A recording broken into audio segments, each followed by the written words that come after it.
Hi, Laura here to explain a little bit about the EMDR process. That stands for Eye Movement Desensitizing Reprogramming. Now, the EMDR meditation that we have in this program has been modified to fit into a Silva format. In this particular approach that's in the meditation, we use our eyeballs like erasers, and we first project the memory, the images, the recall of a traumatic experience that we want to work on onto our mental screen. And then we use our eyeballs kind of to erase the image on our mental screen, going from left to right, a little bit lower every time until we continue to erase the problematic image, the traumatic image, the memory or the recall. Now, as you do, you release more of the brightness of the mental screen. Now, after we do that, to make sure that we've erased the image, we then continue with doing small circles and going with bigger circles with our eyeballs, moving our eyeballs around and erasing more and more of that image. And then we do it the other way around, little circles going into a clockwise motion until we erase more and more of that image. Then finally, just to make sure that we've erased everything, we go from one corner, top, let's say left, all the way down to top right, over and over and over and over. And then the other way again, top right down to bottom left, over and over and over and over again. And we're doing this in a sense to be able to mix up or confuse the neural pathways that are associated to the recollection of that traumatic memory. We're confusing with the visual information that we have already impressed in our brain cells with our auditory information, with our kinesthetic information, and eye movement helps to access that information that has been impressed on the brain that has created those neural pathways. We also confuse what is a recall, or they say an imagined creation of in your mind, to an actual experience that you're remembering, something that may be future, something that may be past, and we're confusing all this information so that we create neural pathways that lead to like nothing much, no energetic association to a trauma that you've experienced. And in essence, you are desensitizing that trauma or that memory of that trauma.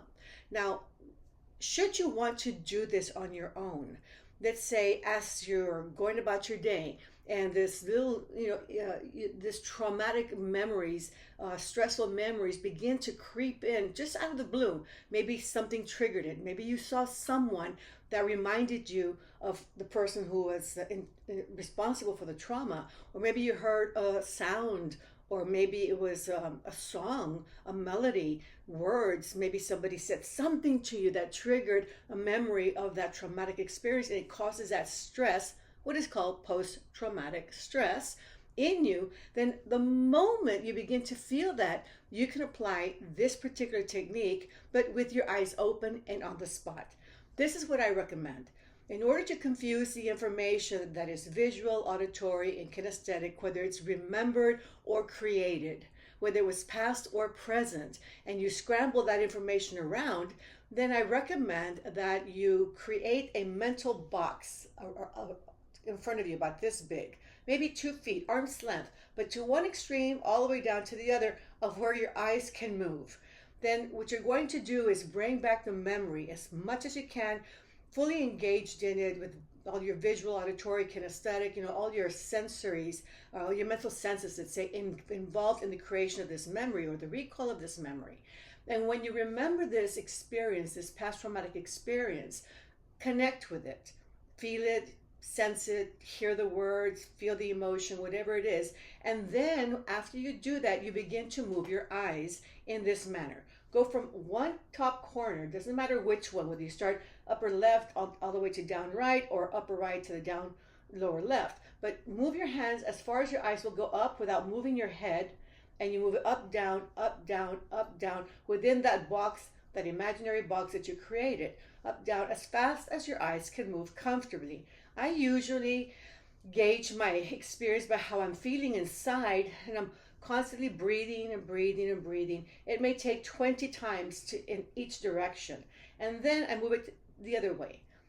So I go up, down, to one extreme to the other, from one top corner to the bottom corner, over and over and over and over again without moving my head. Then I'm going to go up, down, all the way up, all the way down, all the way up, all the way down, as often as you wish, 20, 10, 20, 30 times, doesn't matter. And then you're going to go side, side, side, side, side, side, side, side, again, 10, 20, or 30 times. When you're done, you take a deep breath, disassociate, and that means simply think about something else. Look outside the window, think about what you're going to do in the next hour or so. Just completely disassociate from what you were just thinking, which is a traumatic experience that you've had, or that memory.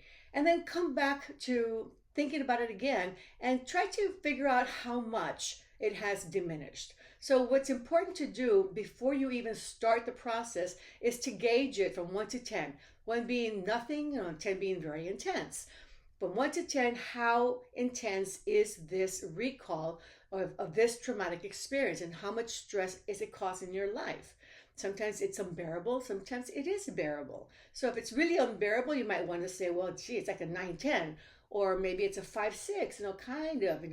So that way you have a measuring stick to measure before and after you do the process.